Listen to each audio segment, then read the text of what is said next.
कारला म्हणून वाटा ना काय वाटायले? मच्छी फ्राय. कडू लागायले का? नाही, एकच काहीच कडू लागत नाही. हा ना. कारले काय कारलं कारलं अजिबात कडू लागाना झाले कडूच लागाना ना. त्या बघा दीपक कधी कारलं खात नाही. मैत्रिणींनो, चला आज आपली कारल्याची रेसिपी आहे.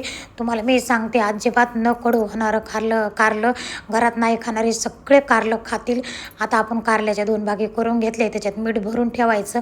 आपल्याला हे वेगळ्या पद्धतीचं कारलं करायचे, मासोडी कारलं करायचे. थोडंसं वरून मीठ टाकून ठेवायचं, 1 तास ठेवून द्यायचं. असंच त्याचं पूर्ण पाणी निचरून जातं. त्याच्यामुळं कडू पाणी निघून गेलं का अजिबात कारलं कडू होत नाही. कारले 1 चपाती 1 भाकर खायची ऐवजी तुम्ही 2 भाकरी खाऊन घेताना तुमच्या घरात न कोणी कारलं खाणारं आवडीनं कारलं खातील. तर असं तुम्ही कारलं नक्की करून बघा. आता आपण काय करणार आहे, आता आपल्याला कारलं उकडायचे. तर आता तुम्हाला मी पाणी दाखवते. ह्याचं पाणी निघून गेलेलं कडू पाणी किती गेलं आहे, आणि ते कडू पाणी निघून गेल्यामुळं कारलं अजिबात कडू होत नाही. बघा आता हे पाणी कडू सगळं निघून गेलं. पाण्यात धुवून घ्यायचे आता कारले पाण्यातून धुवून घेतल्यावर पूर्ण कडूपणा निघून जातं आणि अजिबात कारलं कडू होत नाही. बिना लिंबाचं बिना कारलं उकडून घेणार. आता थोडंसं तेल टाकू आपण त्याच्यामध्ये. तेल गरम झालं का त्याच्यात कारलं सोडायचं. भाजी करायची अगोदर अशा पद्धतीनं कारलं आधी उकडून घ्यायचं, नंतर भाजी करायची. अजिबात कडू कारलं होत नाही. तर आता थोडं मीठ टाकू, हळद टाकू आणि त्याच्यावर ताट झाकायचं आणि बारीक गॅस करून झाकून ठेवायचं. आपोआप उकडलं जातं मस्त छान वाफेवर कारलं. बघू आता कारलं उकडलं का, कसं बारीक गॅस केला. आता झाकून ठेवलं होतं दुसरे कामं करूच, तर इकडं कारलं आपलं उकडून पण गेलं मस्त छान. बघू शकता मस्त छान वास पण येते गमागम. हे कारलं मी काल उकडून ठेवलेलं होतं, त्याची भाजी मी आज करते. आता चला इथं भाजीला लागणारं साहित्य: डाळीचं पीठ घेतलं, कांदा घेतला, खोबरं घेतलं, लसूण घेतला आणि आपलं लाल मिरच्या घेतल्या. हे मसाल्यात भाजून घेत राहते मी. खूप छान भाजी होती. आणि मसाला भाजून घेणार आणि डायरेक्ट गॅसवर कांदा खोबरं भाजून घ्यायचं नाही. गॅसचं केमिकल जातं त्याच्यामध्ये, हानिकारक आहे आपल्या शरीराला. त्याच्यामुळं चपात्या भाकरी तव्यावरच भाजून घ्यायच्या, डायरेक्ट गॅसवर नाही भाजायच्या. चला आता मिक्सरमधून मसाला काढून. आता हे डाळीचं पीठ आहे ना, याच्यातनं थोडंसं मीठ टाकून डाळीचं पीठनं कालून ठेवायचं 5-1 मिनटं. काळा मसाला टाकला थोडासा, त्याच्यानंतर आपल्याला टाकायचं आहे धनिया पावडर टाकायची आहे, आंबारीचा कांदा लसूण टाकायचा, एव्हरेस्ट मटण मसाला टाकायचा. हे सगळं मिक्स करून दळून घ्यायचं. मसाल्यात थोडंसं पाणी टाकायचं आणि थोडंसं पातळ करायचा आणि पिठात कारलं टाकायचं. आपल्याला आधी असं करून घ्यायचं सगळीकडे लावून. वरून आता आपल्याला काळा मसाला लावायचा 1 साईडने, 1 अंगाने आणि 1 अंगावरून तव्यावर टाकल्याच्या नंतर 1 अंगाने लावायचा मसाला. आणि थोडं तेल सोडायचं, जास्त तेलात पण तळायचे नाही. जास्त तेल पण खाल्लेलं चांगलं नाही राहत, हानिकारक आहे. बघा आणि असं कारलं तुम्ही करून खा. तर बघा मैत्रिणींनो कसं झालं कारलं मस्त छान.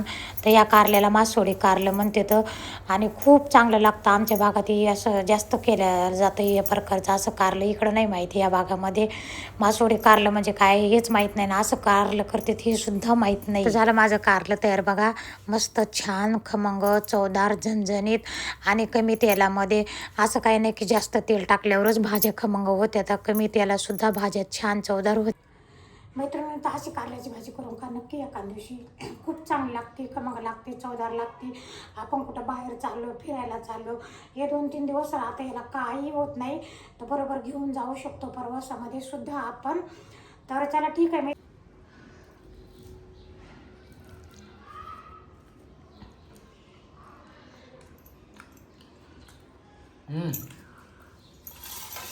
एकच नंबर झालं. कारलं म्हणून वाटा ना काय वाटायले? मच्छी फ्राय. कडू लागायले का?